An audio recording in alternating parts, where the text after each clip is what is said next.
Hello, welcome to all of you. इस lecture में हम हाइड्रोजन का रेखीय स्पेक्ट्रम के बारे में पढ़ेंगे। जब हाइड्रोजन गैस में विद्युत विसर्जन प्रवाहित किया जाता है तो हाइड्रोजन अणु वियोजित होकर उच्च ऊर्जा वाले हाइड्रोजन परमाणु देता है। यह परमाणु विविक्त आवर्ती वाले विद्युत चुंबकीय विकिरणों का उत्सर्जन करता है। देखो, जैसा कि हमने पहले भी पढ़ा है, यदि हाइड्रोजन अणु को ऊर्जा दी जाए तो ये हाइड्रोजन परमाणु में वियोजित हो जाता है। हाइड्रोजन परमाणु के इलेक्ट्रॉन ऊर्जा पाकर निम्नतम ऊर्जा स्तर से उच्चतम ऊर्जा स्तर में चले जाते हैं। क्योंकि उच्चतम ऊर्जा स्तर एक अस्थायी अवस्था है, इसीलिए इलेक्ट्रॉन उच्चतम ऊर्जा स्तर से जब निम्नतम ऊर्जा स्तर में आता है तो यह विशेष तरंगदैर्ध्य वाली ऊर्जा का उत्सर्जन करता है। यह ऊर्जा का उत्सर्जन क्वांटा या फोटोन के रूप में होता है। परिणाम स्वरूप फोटोग्राफिक प्लेट पर रेखाएं प्राप्त होती है, जिसे रेखीय स्पेक्ट्रम कहते हैं। तो चाहे विद्युत विसर्जन की बात करें तो हाइड्रोजन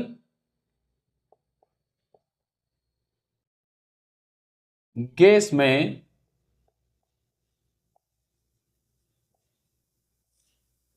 विद्युत विसर्जन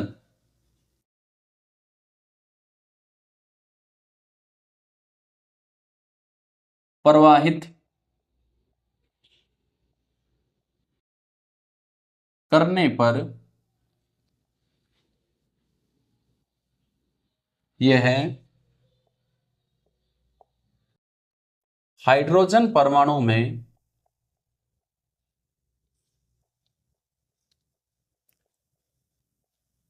वियोजित हो जाता है।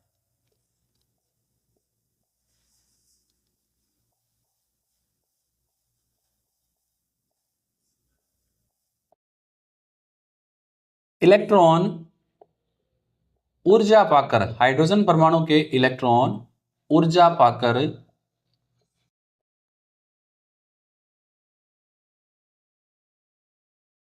निम्नतम ऊर्जा स्तर से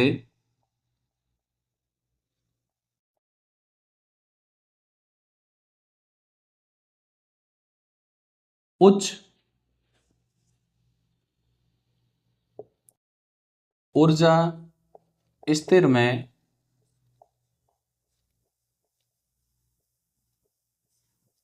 चले जाते हैं। जब ये वापस आएगा, जब इलेक्ट्रॉन पुनः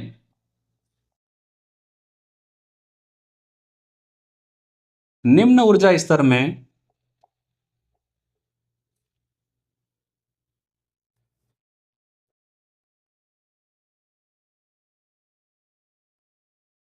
संक्रमण करता है, लौटना होता है, तो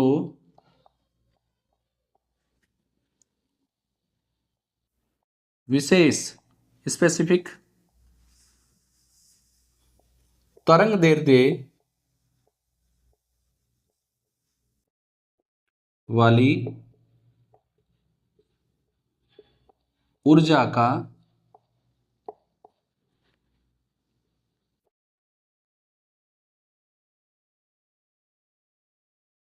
उत्सर्जन करता है। और हमें पता है कि ऊर्जा का उत्सर्जन लगातार न होकर छोटे छोटे पैकेटों के रूप में होता है, जिसे क्वांटा या फोटोन कहते हैं। ऊर्जा का उत्सर्जन क्वांटा या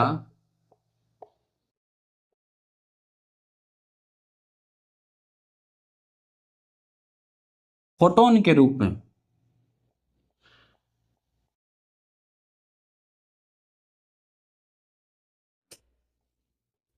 होता है, जिससे फोटोग्राफिक प्लेट पर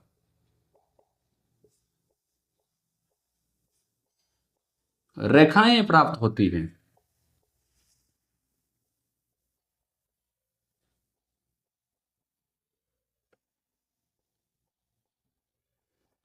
इसे रेखीय स्पेक्ट्रम कहते हैं।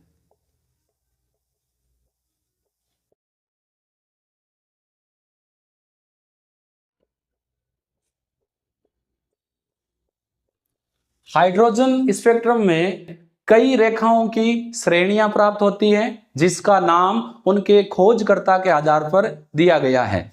क्योंकि हाइड्रोजन में कई रेखाओं की श्रेणियां प्राप्त होती हैं, इसीलिए इसे हम रेखीय स्पेक्ट्रम कहते हैं। यदि स्पेक्ट्रमी रेखाओं को तरंग संख्या के रूप में प्रदर्शित किया जाए तो बामर के अनुसार हाइड्रोजन स्पेक्ट्रम की दृश्य क्षेत्र की रेखाओं को इस सूत्र से प्रदर्शित किया जा सकता है। तो देखो यहां हम क्या कर रहे हैं, जो स्पेक्ट्रमी रेखा है,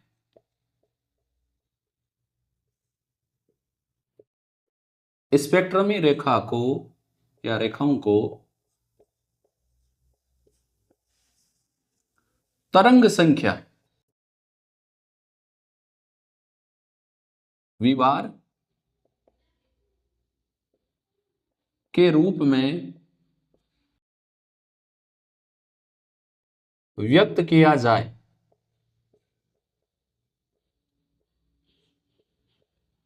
तो बामर के अनुसार, बामर श्रेणी होती है, बामर वैज्ञानिक का नाम है, हाइड्रोजन स्पेक्ट्रम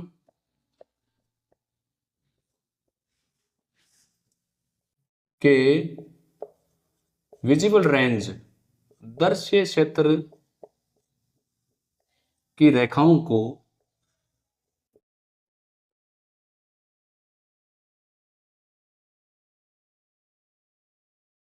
निम्न सूत्र से, निम्नलिखित सूत्र से प्रदर्शित कर सकते हैं।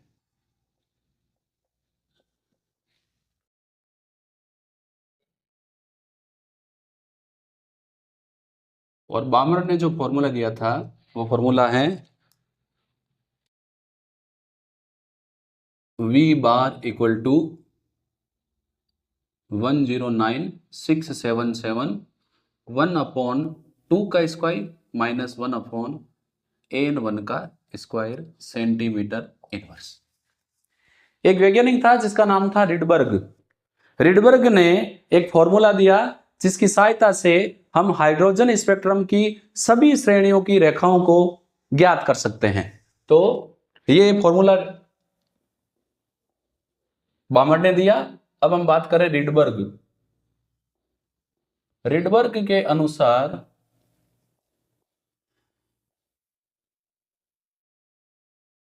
हाइड्रोजन स्पेक्ट्रम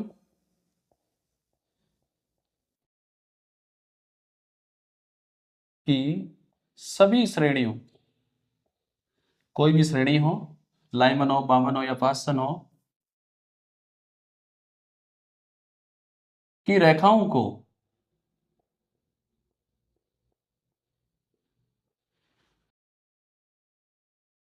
निम्न सूत्र से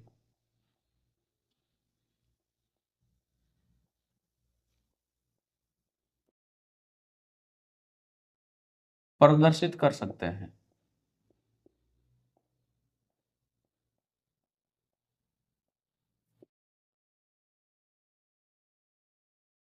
फॉर्मूला क्या है?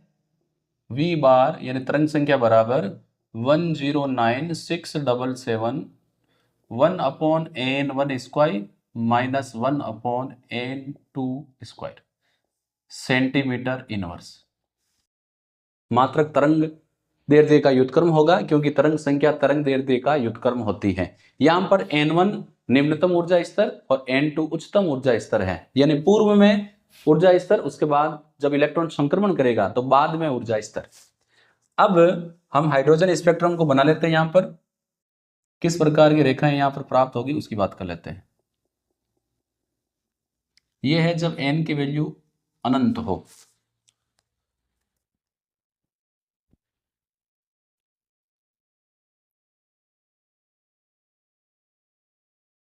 यह है जब n1 इक्वल टू 7, ये है जब n1 इक्वल टू 6, जैसे जैसे n का मान घटेगा गैप बढ़ेगा, n1 इक्वल टू 5, ये है n1 इक्वल टू 4, ये है n1 इक्वल टू 3, ये है n1 इक्वल टू 2, और ये है n1 इक्वल टू 1। ये n1 की वैल्यू है, तो n2 कितना होगा, n2 बराबर हो जाएगा 8 9 सो ऑन, n2 हो जाएगा 6 से अबोव 7 8 9 ऐसे सो ऑन, यहाँ n2 हो जाएगा 6 7 8 ऐसे कंटिन्यू, यहाँ n1 4 है तो n2 हो जाएगा 5 6 7 ऐसे कंटिन्यू, यहाँ n2 हो जाएगा 3 तो है यहाँ पर 4 5 6 ऐसे कंटिन्यू, यहाँ n2 हो जाएगा 3 4 5 ऐसे, और यहाँ n2 हो जाएगा 2 3 4 ऐसे, यानी n2 की वैल्यू n1 से एक ज्यादा है। अब जब n1 की वैल्यू एक होती है तो इसको हम बोलते हैं लाइमन श्रेणी, दो होती तो बामन, तीन होती पाससन ब्रैकेट फंट और लाइमन बामर पाससन ब्रैकेट फंट और हम्फ्री। तो ये 7 वाली को हम हटा देते हैं, ये अपने काम की नहीं है, एक हमने एक्स्ट्रा खींच ली है, तो इसको ऊपर वाली को हम यहां से इरेज कर देते हैं, और ये तो n इक्वल टू इनफाइनाइट, और हमें कल ही पढ़ा है जब n का मान अनंत होता है तो ऊर्जा कितनी होती है, 0। अब इसमें श्रेणियां कैसे प्राप्त होगी, देखो हो सकता है कि इलेक्ट्रॉन जो है वो 6 लेवल में है और वो 6 लेवल से सीधा कहां आ रहा है, 1 में, हो सकता है वो 5 से 1 में आ रहा हो सकता है वो 4 से 1 में आ रहा हो सकता है वो 3 से 1 में आ रहा हो, और अगर वो 2 से है तो 2 से 1 में आ सकता है। ये जो श्रेणियां हैं इसको हम बोलते हैं लाइमन श्रेणी। अब मान लो वो 6 से 2 में जंप कर रहा है, वो 5 से 2 में जंप कर रहा है, वो 4 से 2 में जंप कर रहा है, वो 3 से 2 में जंप कर रहा है। अब हो सकता है कि वो 6 से सीधा जंप कर रहा हो 3 में, 6 से सीधा 5 से जंप कर रहा हो 3 में, यानी यहाँ पर निम्नतम ऊर्जा स्तर क्या है, 3 है, और हो सकता है वो 4 से किसमें जंप करो, 3। अब हो सकता है वो 6 से सीधा कहाँ जंप करें, 4 में, वो 6 से सीधा 5 से सीधा जंप कहाँ करें, 4 में, और n1 अगर 5 हो तो वो 6 से सीधा जंप करके कहाँ आएगा, 1 में। तो ये श्रेणियां लाइमन, ये बामर, ये पाससन, ये ब्रैकेट, ये फंड। तो n1 Lyman बामर पाससन bracket fund Humphry. तो यहां पर हमने क्या किया, लोवेस्ट एनर्जी लेवल 1 है तो 6 से 1 में आ सकता है, 5 से, यहाँ 2 है, यहाँ 3 है, यहाँ 4 है, तो ये 6 से 4 में आ सकता है। आ रही बात ध्यान में। तो ये विभिन्न प्रकार की श्रेणियां हमें प्राप्त हो रही हैं। जब n1 का मान 1 है तो लाइमन, फिर बामर, फिर पाससन, फिर ब्रैकेट, फिर फंड और फिर हम्फ्री। लाइनें जो भी हम खींच रहे हैं हमें ये ध्यान रखना है कि अगर निम्नतम ऊर्जा स्तर 1 है तो ये हाईएस्ट से 6 से 1 में आ सकता है, 5 से 1 में आ सकता है, 4 से 1 में आ सकता है, 3 से 1 में, 2 से 1 में। ऐसे अगर लोवेस्ट एनर्जी लेवल 2 है तो ये 6 से 2 में, 5 से 2 में, 4 से 2 में, 3 में 2 में, और ये 6 से 3 में आ सकता है, फिर 5 से 3 में आ सकता है, 4 से 3 में आ सकता है। फिर अगर लोअर एनर्जी लेवल 4 है तो ये 6 से 4, 5 से 4, फिर 6 है तो 6 से 5, ऐसे वो आ सकता है। अब यहां पर अगर हम ध्यान दें तो n1 से n2 की वैल्यू 1 ज्यादा है, +1 ज्यादा है। जब n1 का मान 1 है तो लाइमन, 2 है तो बामर, 3 है तो पाससन, 4 है तो ब्रैकेट, 5 है तो फंड और 6 है तो हम्फ्री। लाइमन बामन पाससन ब्रैकेट फंड हम्फ्री, लाइमन बामन पाससन ब्रैकेट फंड हम्फ्री। अब इसको मैं यहां पर थोड़ा सा इरेज करके आपको बता रहा हूं कि ये कैसे होता है।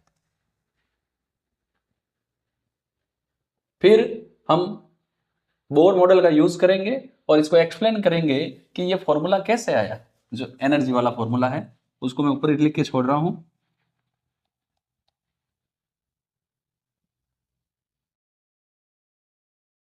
यहां पर हम ले लेते हैं श्रेणियां,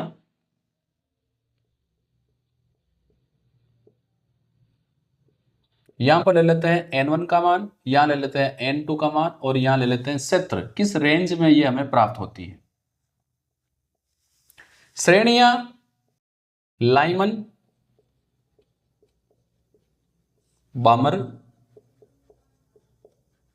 पासन, ब्रैकेट, फंड और हम्फ्री। हम्फ्री 11th क्लास की बुक में नहीं दी हुई है, हायर जो लेवल की बुक है उनमें हम्फ्री को मेंशन किया हुआ है, तो आप इसका ध्यान रखें। लाइमन में n1 का मान 1, इसमें 2, इसमें 3, इसमें 4, इसमें 5 और इसमें 6, ये हमने ऐसे खींच रखी है। n2 से एक ज्यादा, 2, 3, 4 ऐसे, 3, 4, 5 ऐसे कंटिन्यू जाएगा आगे, ये 4, 5, 6 से 5, 6, 7 ऐसे कंटिन्यू जाएगा आगे, ये 6, 7, 8 ऐसे और ये 7, 8, 9, 10, 11 ऐसे कंटिन्यू जाएगा। जो रेंज है, क्षेत्र है, लाइमन श्रेणी यूवी रेंज में होती है, यानी पराबैंगनी क्षेत्र में। ये बड़ा इंपॉर्टेंट क्वेश्चन बनता है। ये दृश्य क्षेत्र में एक हाइड्रोजन स्पेक्ट्रम की एकमात्र श्रेणी ऐसी है जिसका नाम है बामर, वो दृश्य क्षेत्र में दिखाई देती है। बाकी जितने भी हैं ये अवरक्त क्षेत्र में दिखाई देती है। इसकी भी रेंज अवरक्त है, इसकी भी रेंज अवरक्त है, यानी IR इंफ्रारेड, ये भी अवरक्त है और ये भी अवरक्त। यानी लाइमन श्रेणी पराबैंगनी क्षेत्र में और बामर दृश्य क्षेत्र में, बाकी सभी श्रेणियां हाइड्रोजन स्पेक्ट्रम की हमें कहां दिखाई देती है? अवरक्त क्षेत्र में। अब मान लो इलेक्ट्रॉन किसी उच्च ऊर्जा स्तर से संक्रमण करके निम्न ऊर्जा स्तर से आता है, तो प्राप्त स्पेक्ट्रमी रेखाओं की संख्या हम कैसे ज्ञात करें? तो देखो, इसको मैं यहां मेंशन करता हूं। यदि इलेक्ट्रॉन N2 से N1 में लौटता है, N1 यहां पर निम्नतम ऊर्जा स्तर नहीं है, तो प्राप्त स्पेक्ट्रमी रेखाओं की संख्या।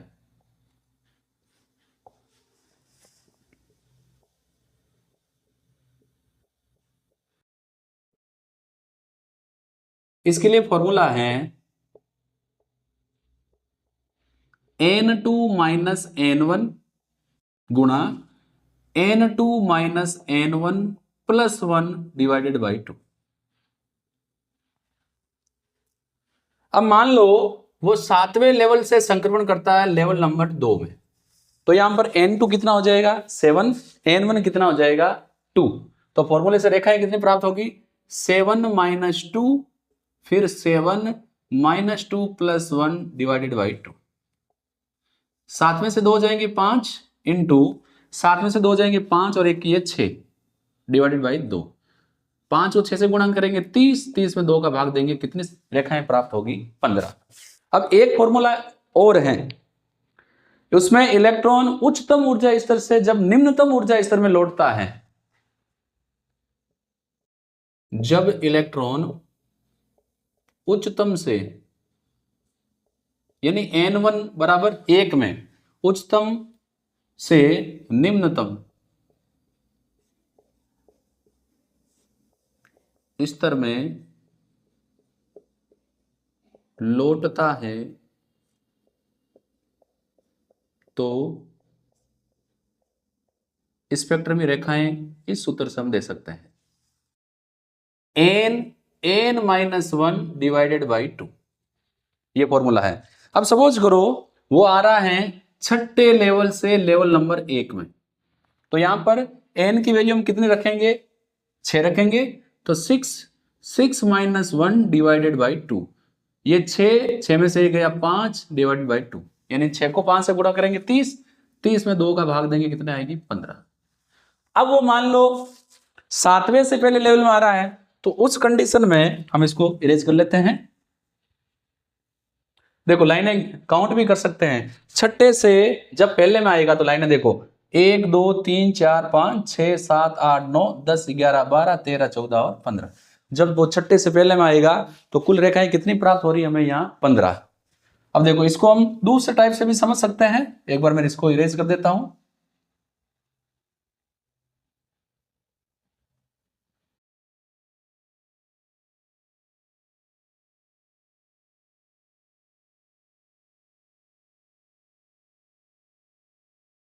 जब वो 7वें लेवल से पहले लेवल में आएगा तो यहां पर एन की वैल्यू 7 हो जाएगी। 7 minus 1 n minus 1 divided by 2, तो ये हो जाएगा 7 इंटू 6 डिवाइडेड बाई 2। 42 में 2 का भाग जाएगा, 21 रेखाएं प्राप्त होगी। ये 21 रेखाएं कैसे प्राप्त होगी? देखो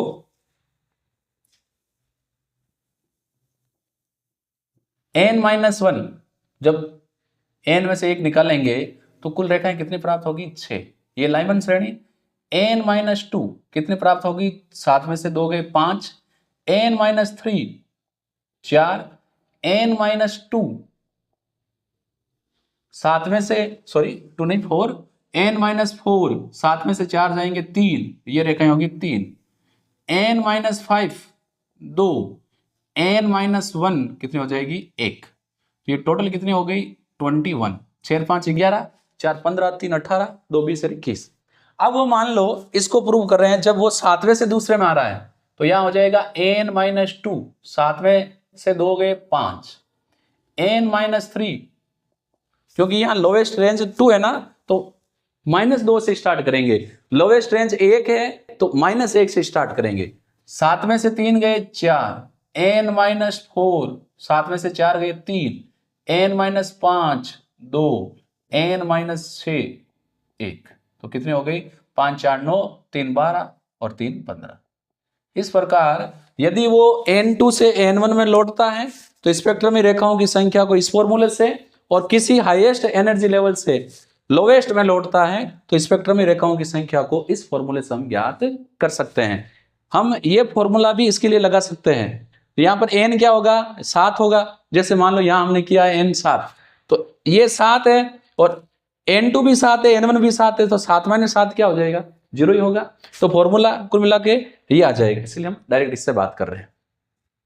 अब हाइड्रोजन का स्पेक्ट्रम अन्य तत्वों की भांति जटिल नहीं होता। हाइड्रोजन का स्पेक्ट्रम सरल होता है, भारी तत्वों का स्पेक्ट्रम जटिल होता है। सेकंड, प्रत्येक तत्व का विशिष्ट रेखीय स्पेक्ट्रम होता है। थर्ड, प्रत्येक तत्व के स्पेक्ट्रम में नियमितता पाई जाती है। इसको मैं यहां पर नोट कर देता हूं, आप भी नोट कर सकते हैं। हाइड्रोजन का स्पेक्ट्रम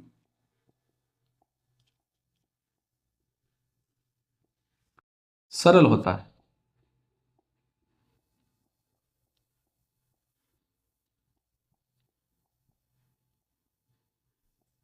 भारी तत्वों का स्पेक्ट्रम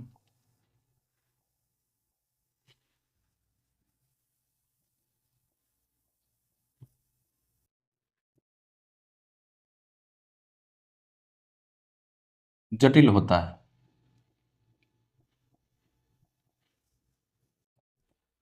प्रत्येक तत्व का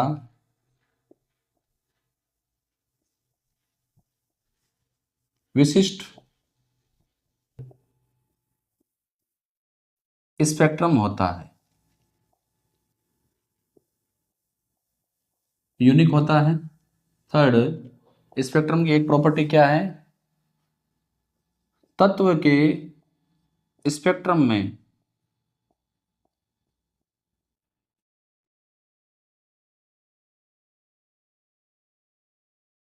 नियमितता पाई जाती है।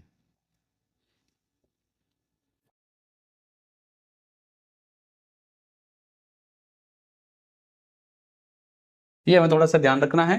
अभी जो हमने लाइनें बनाई हैं, ये लाइनों को जब उच्च भेदन क्षमता वाले स्पेक्ट्रोस्कोप से देखते हैं तो ये पाया गया कि एक जो लाइन हमें दिखाई दे रही है ये कई रेखाओं का झुंड थी। बोर इसको स्पष्ट नहीं कर पाया। जो मैंने तुम लोगों को इस वीडियो से पिछले वाले वीडियो में जब हमने बोर के परमाणु मॉडल की सीमाएं पढ़ी थी, तो जो लाइन अभी हमने बनाई है ये एक लाइन नहीं है, ये कई रेखाओं का झुंड थी जिसके बारे में बोर ने कोई स्पष्टीकरण नहीं दिया। थोड़ा सा इरेज करते हैं, फिर लेते हैं स्पेक्ट्रम की व्याख्या।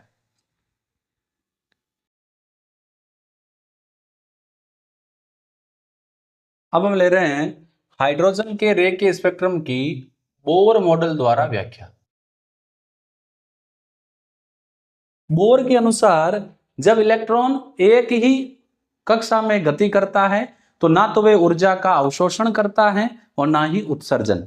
लेकिन जब इलेक्ट्रॉन निम्नतम ऊर्जा स्तर से उच्चतम ऊर्जा स्तर में संक्रमण करता है तो वे ऊर्जा का अवशोषण करेगा, और उच्चतम से जब निम्नतम में संक्रमण करेगा तो वो ऊर्जा का उत्सर्जन करता है। ऊर्जा का अवशोषण या उत्सर्जन बोर ने एक समीकरण द्वारा ज्ञात किया, जिसको हम बोलते हैं ऊर्जा का अंतर। तो जो चाहे अवशोषित हुई है या उत्सर्जित हुई है, उस कंडीशन में जो ऊर्जा का अंतर है वो इस समीकरण से ज्ञात कर सकते हैं, डेल्टा E बराबर E2 माइनस E1। ये हमने समीकरण दिया था। जब इलेक्ट्रॉन निम्नतम से उच्चतम में जाएगा तो ऊर्जा का अवशोषण करेगा, उच्चतम से निम्नतम में आएगा तो ऊर्जा का उत्सर्जन करेगा। तो उत्सर्जित या अवशोषित ऊर्जा को हम इस समीकरण से ज्ञात कर सकते हैं। हमें पता है कि जो E है ये किसके बराबर होती है, माइनस RH। ये रिडबर्ग नियतांक है 1/n²। ये हमें पता है। तो इसको हम जब E1 के लिए लागू करेंगे तो E1 बराबर क्या हो जाएगा, E1 बराबर माइनस RH 1 कोस संख्या हम लिख देंगे n1²। और मान लो समीकरण नंबर 1 E2 क्या हो जाएगा, E2 हो जाएगा माइनस RH 1/n की जगह लिख देंगे n2²। ये हो जाएगा इक्वेशन नंबर 2। अब हम क्या करेंगे, हमें E2 माइनस E1 चाहिए, तो इक्वेशन 2 में से इक्वेशन A को घटाएंगे। तो इससे क्या होगा, डेल्टा E बराबर हो जाएगा, E2 की वैल्यू देखो क्या है, माइनस RH 1/n2²। फिर साइन ऑफ नेगेटिव और फिर है E1 की वैल्यू ये रही माइनस RH 1/n2²। अब ये माइनस माइनस प्लस का हो जाएगा, तो E बराबर क्या हो जाएगा, plus RH 1/n1² minus RH 1/n2²।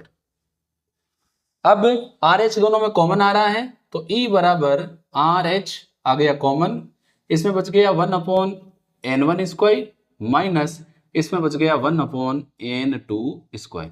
ये मान लो अपने समीकरण नंबर हो गई 3। अब हमें पता है E इक्वल टू क्या होता है, hv। हमें तरंग संख्या निकालनी है, एंड जो फॉर्मूला है वो निकालना है। E बराबर hv है तो V बराबर क्या होगा, E/h।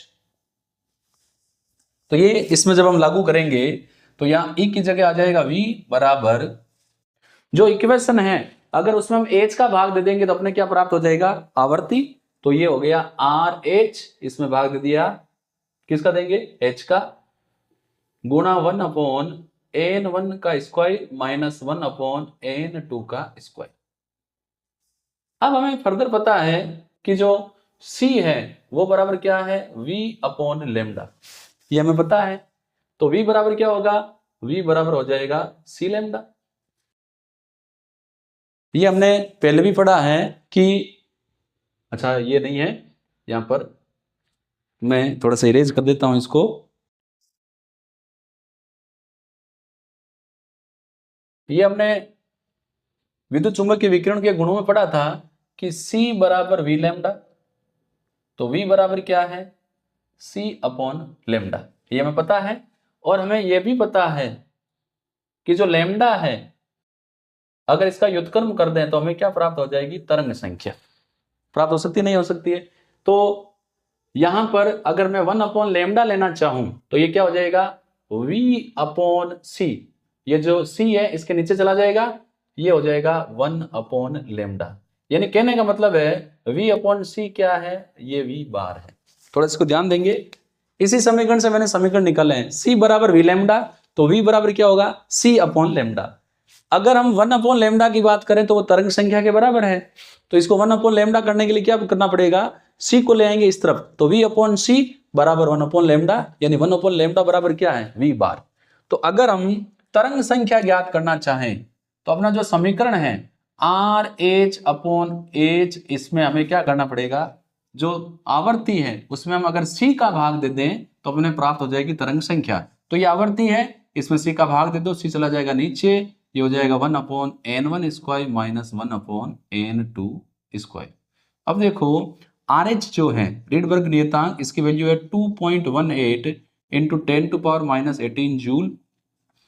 H की वैल्यू है 6.626 इंटू 10⁻⁻34 जूल सेकंड। और C प्रकाश का वेग 3 इंटू 10⁸ मीटर प्रति सेकंड।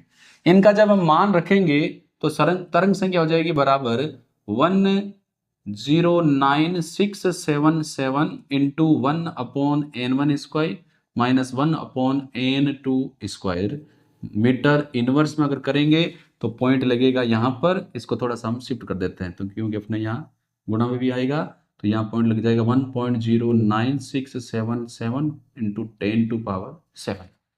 अगर इसको हम सेंटीमीटर में कन्वर्ट करना चाहें तो ये मीटर इनवर्स है। मीटर इनवर्स का मतलब है 1/मीटर। अब मीटर को सेंटीमीटर में कन्वर्ट करना चाहेंगे तो हमें 100 से गुणा करना पड़ेगा, तो इंटू 100।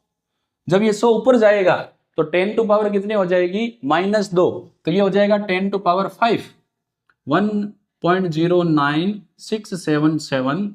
अब ये जो 10⁻7 आई है इसकी जगह क्या हो जाएगा 10⁵, यही होगा, और into 1/n1 square minus 1/n2 square. अब पॉइंट 1 2 3 4 5 के बाद है तो इसको हम ऐसे भी कर सकते हैं 1099677 इंटू 10⁵ को हटा दिया हमने। देखो कंफ्यूजन है तो इसको ऐसे भी लिख सकते हैं 10⁵, या v बार बराबर 10966 पॉइंट हटा दिया into 1/n1 square minus 1/n2 square. ये फॉर्मूला हमने शुरू में जो रीडबर्ग ने दिया था वो पढ़ा था, और इसको हमने प्राप्त कर लिया बोर के परमाणु मॉडल की सहायता से। अब यहां पर थोड़ा सा ध्यान देंगे, यदि n1 बड़ा है n2 से, मैं वापस यहां E से स्टार्ट कर देता हूं, यहां से यदि n1 n2 से बड़ा है इसका मतलब यह है कि मान लो ये तो है 3 और ये है 2। बड़ा होने का मतलब ये हुआ कि n1 3 है, n2 कितना है 2। तो इनका जब हम निकालेंगे मैथमेटिकली तो ये जैसे 6 एलसीएम आए इसमें आ जाएंगे 2 - 3, यानी ये वैल्यू किस में आएगी नेगेटिव में।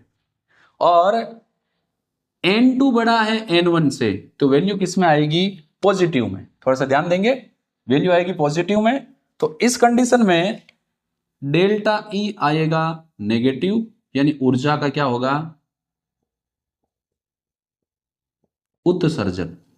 अभी मैं इसको सेकंड टाइप से भी बताऊंगा। और यहां जब n2 बड़ा है n1 से डेल्टा E का मान आएगा पॉजिटिव, यानी ऊर्जा का क्या होगा अवशोषण। यहां n1 पहले ऊर्जा स्तर है और n2 बाद वाला ऊर्जा स्तर है। अब यहां हम कह रहे हैं कि n1 बड़ा है और n2 क्या है छोटा, यानी बड़े से छोटे में आ रहा है, ऊपर से नीचे आ रहा है तो ऊर्जा का क्या होगा उत्सर्जन। बाद वाला बड़ा है, पहले वाला छोटा है। n1 क्या मतलब है पहले ऊर्जा स्तर, n2 का मतलब है बाद में ऊर्जा स्तर, यानी बाद वाला बड़ा है पहले वाला छोटा है। तो छोटे से वो बड़े वाले एनर्जी लेवल में जा रहा है तो उसको क्या करना पड़ेगा ऊर्जा का अवशोषण करना पड़ेगा, और बड़े से छोटे में आ रहा तो क्या होगा ऊर्जा का उत्सर्जन। तो जब n1 की वैल्यू n2 से बड़ी है तो ऊर्जा का उत्सर्जन होगा, और n2 बड़ा है तो ऊर्जा का अवशोषण होगा। तो इस प्रकार हम बोर के परमाणु मॉडल द्वारा हाइड्रोजन के स्पेक्ट्रम की व्याख्या कर सकते हैं। लेकिन बोर के परमाणु मॉडल द्वारा हम हाइड्रोजन के अलावा अर्थात वे परमाणु जिनमें इलेक्ट्रॉनों की संख्या 1 से अधिक होती है उनके स्पेक्ट्रम की व्याख्या बोर मॉडल द्वारा नहीं कर सकते, जो बोर मॉडल की सबसे बड़ी कमी है। तो यहां पर हमने इस वीडियो में हाइड्रोजन का रेखीय स्पेक्ट्रम और बोर मॉडल द्वारा हाइड्रोजन स्पेक्ट्रम की व्याख्या के बारे में डिटेल से पढ़ा।